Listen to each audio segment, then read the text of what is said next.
하시면 되겠네요. 여기 그냥 나름 분류가 돼 있던데. 예, 그러십시오. 네. 예, 안녕하십니까. 죄송합니다. 안녕하십니까. 저는 유튜브 통해서 재건축과 재개발 분야의 탐사 취재를 진행하고 있는 프레스룸의 정혜권이라고 합니다. 먼저 교수님들께서 말씀하신 재건축에 대한 공사비 인상 부분에 대해서 좀 말씀을 드리고자 하는데요. 최근 들어서 전쟁 때문에 공사비가 인상이 되고 있다라고 주장을 하는 거는 사실과는 좀 다른 내용이 있습니다. 저희들이 소비자 물가 지수라든가 이런 거 20년치 통계를 내봤는데 20년 동안의 민생 물가 지수는 60%가 올랐습니다. 건축에 관련된 물가 지수는 120%가 올랐는데 재건축, 재개발에 관련된 물가 지수는 380에서 400%가 올라갔습니다. 그래요? 이것은 무엇을 뜻하냐? 공사비가 올라간 것이 아니라 그 안에 들어가 있는 살림살이, 즉 마감재에 대한 가격대가 올라갔다는 것을 얘기하고 있습니다. 공사를 하는데 내가 우리 집을 짓는데 그 안에 들어가는 마감재가 왜 집값에 포함이 돼야 되는지 이 부분에 대해서는 정부 차원에서 조금 대책이 필요할 것 같고요. 두 번째는 이 마감재를 압박을 놓고 있는 브로커들의 존재입니다. 브로커들이 매년 수백억씩의 자금 세탁을 통해서 건설사라든가 조합임원 혹은 정관계 공무원들한테 다방면에 있어서 뇌물을 뿌리면서 공사를 지연시키거나 혹은 조합장을 교체하거나 시공사를 교체하는 사례가 무지하게 많이 일어납니다. 근데 더 중요한 것은 이러한 문제에 대해서 저희들이 사법당국에 수사 첩보나 범죄 정보를 제공을 하더라도 전혀 이루어지지가 않습니다. 재건축 분야는 민간 분야이기 때문에 수사하기가 까다롭다는 이유죠. 수백억대의 뇌물이 돌아다니는 이 현장에서 수사가 전혀 이루어지지 않고 공사비는 폭등하고 있는 이 상황을 정부에서는 조금 더 면밀하게 좀 살펴봐 주시기를 부탁드리겠습니다. 네. 그 매우 일리 있는 지적이신 것 같습니다. 이게 그 정말 객관적인 상황 때문에 어쩔 수 없이 이루어지는 것이냐, 아니면 그 구조를 활용한 뭔가 부정행위냐, 저희가 한번 잘 챙겨보겠습니다. 근데 전에 지역주택조합이라고 있었잖아요. 제가 대선 때 다니다 보니까 온 동네 지역주택조합의 공사비가 예측보다 너무 많이 올랐다고 다 막, 그 정말 거의 다 막 울고 다니시던데, 제가 취임하고 난 다음에 전부 조사를 해봤더니, 조사를 하고 조정을 했더니 그 건축비를 상당 정도 다 낮추더라고요. 수백억씩. 근데 그런 걸 보면 그게 불가피한 인상이었으면 낮추기 어려웠을 텐데, 그게 아닌 걸 보면 지금 말씀하신 그런 요소들이 좀 있어 보입니다. 예를 들면 그 불투명성 속에서 뭔가 약간의 좀 정당하지 않은 인상이 있었지 않았을까 싶네요. 상승률은 놀라울 정도입니다. 네. 이건 따로 챙겨보겠습니다.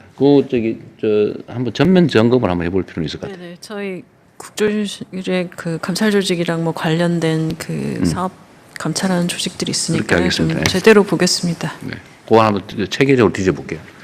네. 그리고 그 앞에 안장원 기자님 계신 것 같은데 혹시 하실 말씀 없으실까요? 네. 마이크 전해주시면 감사하겠습니다. 예, 안녕하세요. 저는 중앙일보 안장원 기자라고 합니다. 오늘 토론에 맞아서 몇 가지 간단히 그냥 말씀드리겠습니다. 먼저 쟁점이 되고 있는 그 가운데 과세 기준, 가액이냐 주택수냐 하는 거, 30억이냐 10억짜리 집 세 채냐. 30억은 30억짜리를 한 가구가 살지만 10억짜리 세 채는 세 가구가 삽니다. 그리고 그 주인은 10억짜리 어찌 보면 작은 집에 사는 거고요.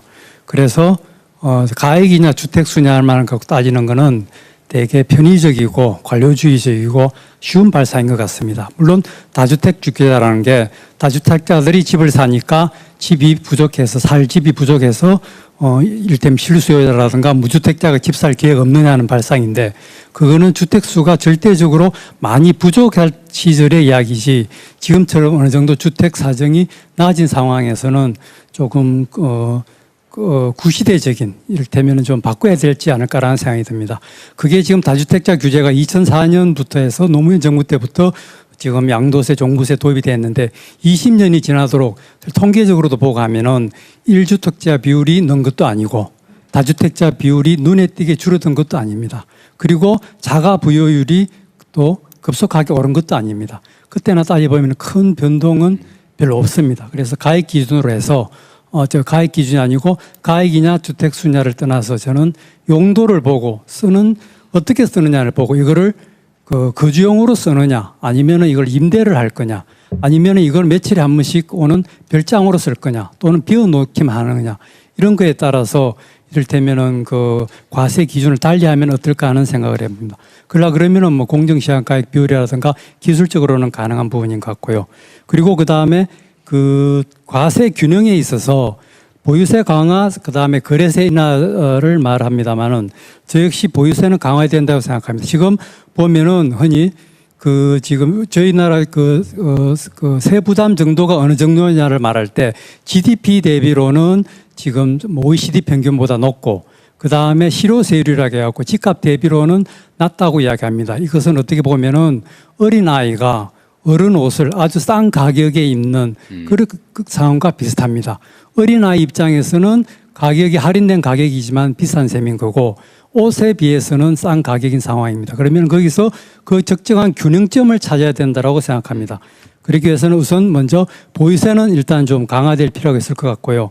보유세 부분에 있어서는 종부세가 있고 재산세가 있는데 재산세 부분은 일단 재산세 부분에 있어서는 2021년도에 과거 문재인 정부 때 공시가격 현실화율을 급격히 높이면서 재산세가 급격히 내려가니까 공시가격 9억 원 이하에 대해서 0.05%포인트 특례를 도입했습니다. 그게 원래 3년 하려다가 다시 연장해서 이달 올해 말까지입니다. 근데 그때 사정과 지금 보면은 공시가격 현실화율도 급격하게 떨어져 있고 한 상황이기 때문에 그런 부분은 조금 다시 정상화랄까 다시 되돌려야 될 필요가 있지 않을까라는 생각이 들고요.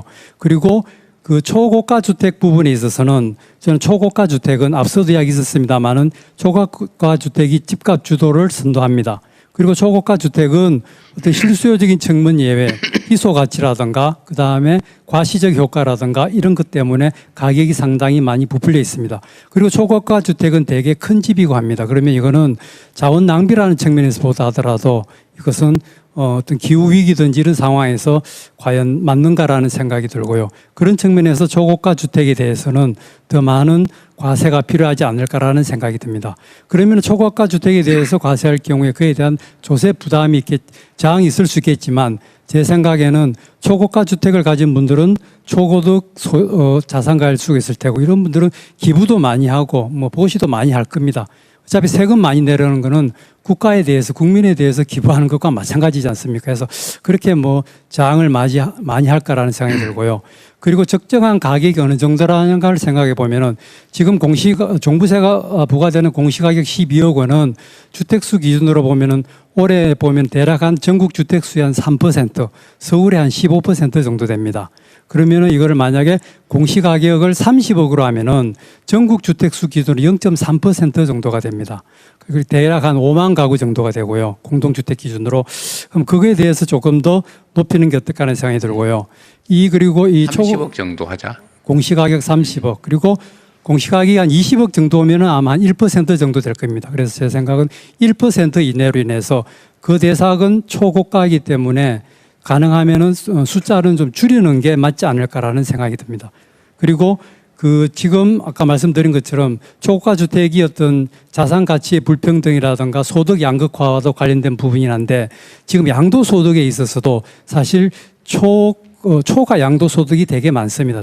몇 년 전과 비교해보고 한다면은 30억 이상 거래 가격 가운데 과세 표준 10억이 넘는 것이 2배 가까이 늘고는 하긴 했습니다. 그래서 제 생각에는 양도소득에 있어서도 지금 최고 구간이 지금 과세 표준 10억에 45%인데 제 생각에는 15억이든지 20억이든지를 신설해서 세를 좀 높이는 그래서 아주 아시다시피 강남이라든가 비싼 집들을 한번 팔면은 시세 차익이라든가 이런 게 양도 차익이 몇십억이라는 게 수시로 아마 언론 보도에서 많이 나올 것입니다. 그런 부분에 대해서는 좀 한수해야 될 필요가 있지 않을까.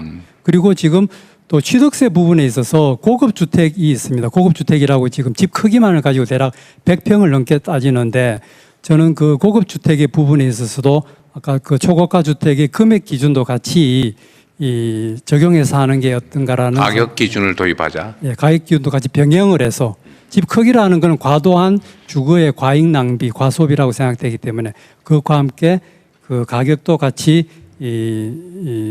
같이 맞물려서 하는 게 어떠라는 생각이 듭니다. 그리고 지금 아까 말씀드린 것처럼 지금 보유세와 거래세에 있어서 지금 과도한 지금 거래세 편중인데 24년 기준으로 해서 지금 보유세가 종부세가 6조 그리고 재산세가 1조 7조 정도 되고 그리고 취득세는 대충 한 9조 정도가 되고 한 상황입니다. 어차피 그 자치단체 입장에 금고의 입장에서는 이게 재산세로 들어오든 취득세가 들어오든 어차피 지방 재정에 쓰는 거는 큰 차이가 없겠지만 이것이 주택시장 거래에 미치는 영향은 클 것이로 생각됩니다. 그래서 저는 그 거래세 부분은 완화를 해야 된다고 생각하고 이 거래세는 뭐냐면은 대표적으로 바로 취득세가 됩니다. 취득세가 지금 가만히 보면은 대충 취득세하고 10년, 20년 정도의 보유세하고 대충 맞물려 있는 비슷한 상황입니다. 그러니까 그 취득세 부분을 많이 좀 완화해야 되지 않을까라는 생각이 들고요. 그리고 양도세 부분에서는 아까 말씀드린 것처럼 뭐 초과 양도소득이랄까 아주 그런 부분에 대해서는 강화할 수도 있겠지만은 그 양도세 부분에 있어서 완화는 저는 뭐냐면 어차피 보유세라고 하는 것은 지금 사실 양도세적인 소득세적인 성격이 있습니다. 보유세는 매년 집값을 평가해 가지고 오른 것만큼을 더 매기는 거니까 사실은 그거는 그 집값이 오른 거에 대한 그 세가 늘어나는 거기 때문에 그 양도세를 땡겨서 내는 측면도 있습니다. 그래서 제 생각은 양도세를 매길 때 앞서 낸 보유세에서의 어떤 증가분이랄까 그런 부분들에 대해서 좀 감해주는 식으로 하면은 어떨까라는 생각이 들고요. 네. 그리고 그 마지막으로 그러면 한 가지만 말씀드리겠습니다. 지금 정부의 정책이라는 거는 제 생각에는 이거는 지속적이고 장기적인 게 가장 중요한 것 같고요. 대개 비유를 하자면은 사춘기에 청소년 아이를 키우는 부모의 어떤 자세가 필요하지 않을까. 사춘기의 경우에는 호르몬이 급증하듯이 흔히 말하는 그 야성적 뭐 충동이라든가 이런 것들에 대해서 어느 정도 관리를 하되 한쪽으로 너무 쪼아도 안 되고 알다시피 한쪽으로 너무 풀어놔도 되지 않습니다. 그리고 과하게 할 경우의 문제는 그 효과가 있어서 그러면 그에 대한 반발이 크고 그러면은 반드시 그 다음에 정권이 바뀌는 그런 식의 변화가 있을 것입니다. 그러다 보면 또 규제가 바뀝니다. 규제가 바뀌거나 제도가 바뀌는 것보다는 어떤 제도든지 간에 그게 지속적이어야지 예견 가능하고 하다라는 생각이 됩니다. 그 네. 부분이 특히 세제라고 생각됩니다.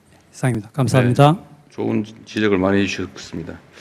하여튼 말씀하신 대로 저도 그런 생각이 좀 들던데 아까도 잠깐 말씀드렸습니다만 우리 사회가 부자를 존중하지 않잖아요. 왜냐하면 우리가 이제 산업화 과정을 거치면서 부자가 되는 경로가 여러 가지가 있지만 정말 열심히 일해서 스스로 만든 것도 있지만 부정부패나 이 비정상적인 루트로 부자가 된 사례가 많아서 부자를 보면 존중하기보다는 혹시 뭐 이런 생각이 많이 들었던 것 같아요. 근데 이제는 사회가 매우 많이 정상화되어 있기 때문에 뭐 부자가 돼서 비싼 집에서 높은 세금을 내면서 사는 사람들을 경원시하기보다는 존중해 줄 필요는 있는 것 같습니다. 대신에 지금 지적하신 것처럼 사회적 비용이 많이 수반되기 때문에 그에 상응하는 부담을 하는 걸 너무 당연하게 좀 수용해 주면 좋겠다는 생각이 들긴 해요. 그렇게 변해 가겠죠.